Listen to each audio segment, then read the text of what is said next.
Ako'y si Ernesto Arellano, isang abogado na dating magsasaka. Ako'y nagnanais na maging bahagi ng isang gobyerno na lilikha ng isang lipunan na merong pagkapantay-pantay gaya ng itinatakda na saligang batas ng Pilipinas. Ako'y abogado ng mga manggagawa at maralita. What do you think po, attorney, is the most pressing labor issue in the Philippines today, and paano po ninyo ito ipaprioritize sa inyong legislative agenda kung sakali po pala rin po kayo? Ako'y magiging bahagi ng Senado, isa sa 24. Ako'y isang abogado na nanggaling sa isang partido. So iisa lang ako. Kaya kinakailangan makumbinsi yung Senado na i-restructure ang orientation nito na lumikha ng isang lipunan na catering sa pangangailangan ng mamamayan. 50.6 billion ang labor force. Halos kalahati ng 117 million na Pinoy. Ang ginagawa ng mga manggagawa, lumalabas para umunlad. Ang mga engineers, ang mga doctors, ang mga nurses, mga professionals, lumalabas. So meron tayong brain drain dahil ang ating ekonomiya ay hindi nakakalika ng sapat na trabaho para sa isang lipunan na makatwiran. Yan ang nagtulak sa akin pagkatapos na mahabang panahon na ipinapatupad namin ang mga batas na hindi ko makalinga sa pangangailangan ng nakararami. Bakit po pagtakbo sa Senado? Bakit hindi po muna sa Congress, sa party list? Gayong hindi na po kayo pinalad noong 2019 nung unang tumakbo kayo bilang senador. Bahagi rin, ang Senado ay bahagi rin ng lawmaking body sa Pilipinas. Ang mga batas na nagtatatang direksyon ng pag-unlad o pagkabansod ng ekonomiya. So hindi rin mahalaga yon. Ang mas mahalaga sana ay isang partido na hindi ngayon, nakagaya ngayon. Meron kang buksingero, meron kang artista, meron kang kumikero. Hiwa-hiwalay. Pero sa mauunlad na bansa, dadalawa ang partido ang naglalaban. Politics is a process by which a group takes power.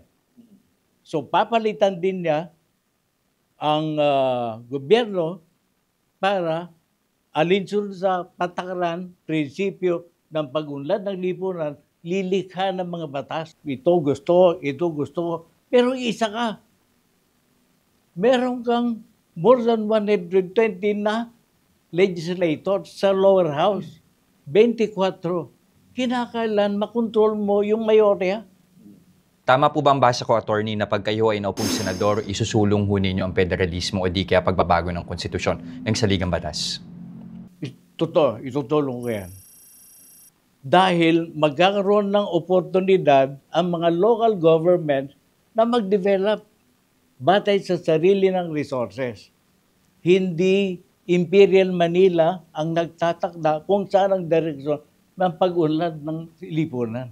Sa usaping partido po, di ba dati po kayo sa Kilusang Mayo 1, pero umalis po kayo. Bakit po? May istorya po ba doon sa likod noon? Meron kaming mga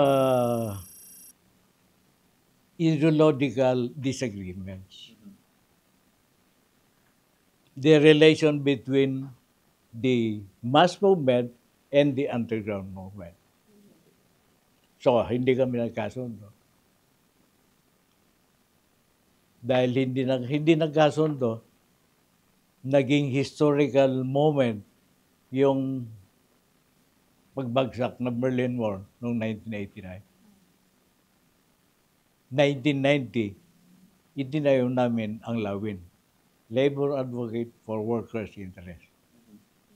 Pero kung sa mismong hanay ninyo po, medyo meron kayong differences in opinions. Paano po yung pagsulong ng iisang advokasya para po sa sektor? At tingin ko eventually magkakasundo ang labor. Katunayan, meron ng labor block. Starting last election, nabuo na namin yung labor wing. So, basta meron lang effort na itutulak yung unity ng labor. Paano ho ninyo palalakasin yung labor force? Kasi kanina binanggit ninyo 50 million, pero sa 50 million, nasa 10% lang po niyan yung matuturing na organized labor. So sa organized labor na yan, magkakaiba pa yan ng anib. Kumbaga, medyo watak-watak din yung labor force itself. So paano ho ninyo patatatagin yan? Lahat naman nagbabago eh. Dati-rati, masyadong nagkakagata ng TUCP at saka KMU.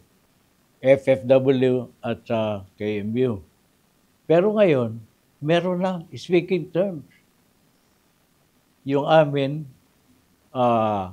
yung NCL, yung Lakas Paggawa, at saka FFW, at iba pang federasyon, ay nabuo na namin yung labor wing. Meron ng 5 grupo, 5 bloke. So, nagdi-develop. Shift lang po ako ng topic sa ano. Dito po tayo sa 750 pesos minimum wage po. Is this feasible po at kailangan necessary po ba talaga siya ngayon? Kasi syempre, merong mga micro and small, medium enterprises na nag-worry kasi parang dagdag gastos na naman yan kung tataasan yung sweldo ng mga employees nila. Eh, hindi naman ganun kalaki ang mga kikinikita ng mga ito. So, paano po nila isusustain and also mag-expand? Pwede rin pag-uusapan yan sa conference committee. Tingnan mo naman kasi, ang sinasabi ng Constitution ay living wage. Sinasabi ng labor code ay minimum wage. The difference is kalahati. Correct. Paano naman yun? Kinakailangan mo, i-restructure mo ang economy. Halimbawa, at ako, i-advocate ko yung transfer from paggamit ng the coal para sa into a solar renewable energy. Dahil yung energy ay iyan ang batayan ng economic recovery program. At hindi pa nakakasira sa kalikasan. Paano po ba dapat ipinapamahagi ng gobyerno ang tulong sa mga mamamayan? Ako, kukumbinsin ko ang lehislatura na ipagbawal na yung ayuda system because yan ang itlogan ng korupsyon.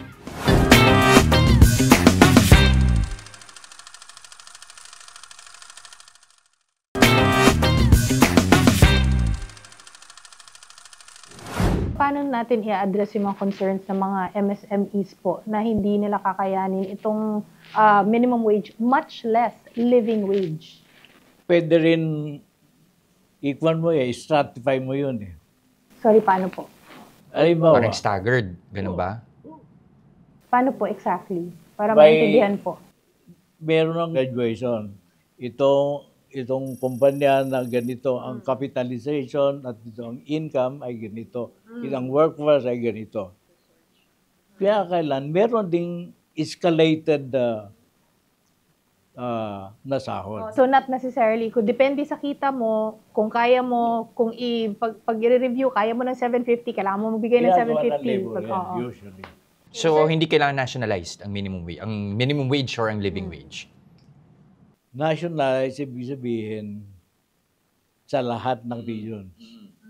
Yung bate naman sa capitalization at financial capacity ng PAN ay pwede sa iba't iba. Pero yung national minimum wage, standard. Bali sa ano naman po, sa usapin ng conditional cash transfers, hindi po kayo sang-ayon sa current natin na system, di ba? Yung may 4Ps, may AKAP.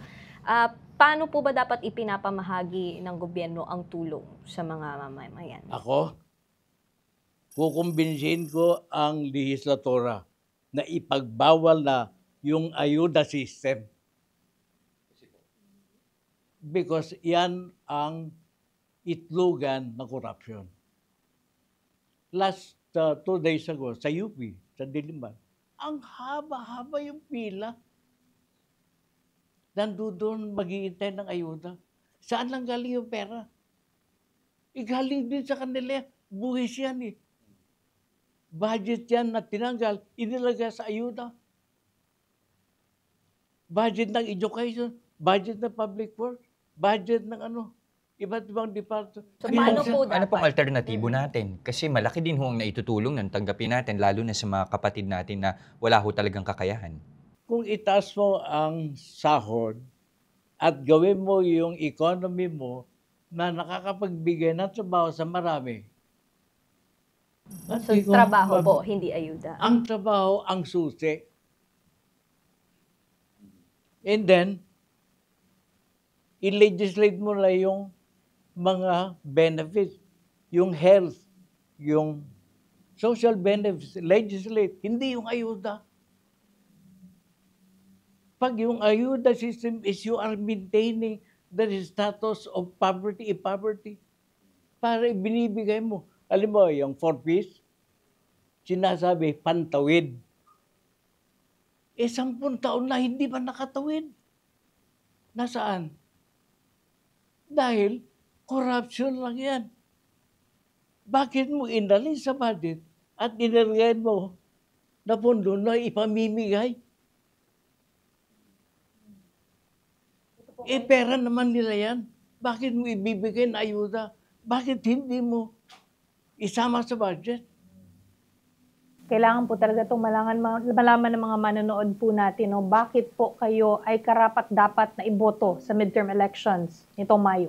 Dahil dala-dala ko yung orientation na likayin ang lipunan na merong elementong pagkapantay-pantay gaya ng tinutukoy ng saligang batas.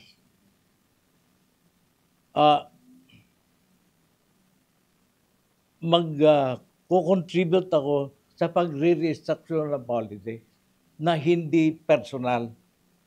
It should be a party structured politics. Ano ang magagawa? Isa dito, hindi isa.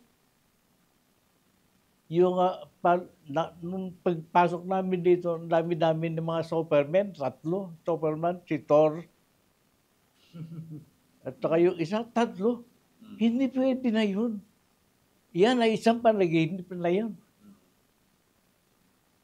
It has to be a party politics, not individual politics. Okay. Thank you po, Attorney. Napakahalaga.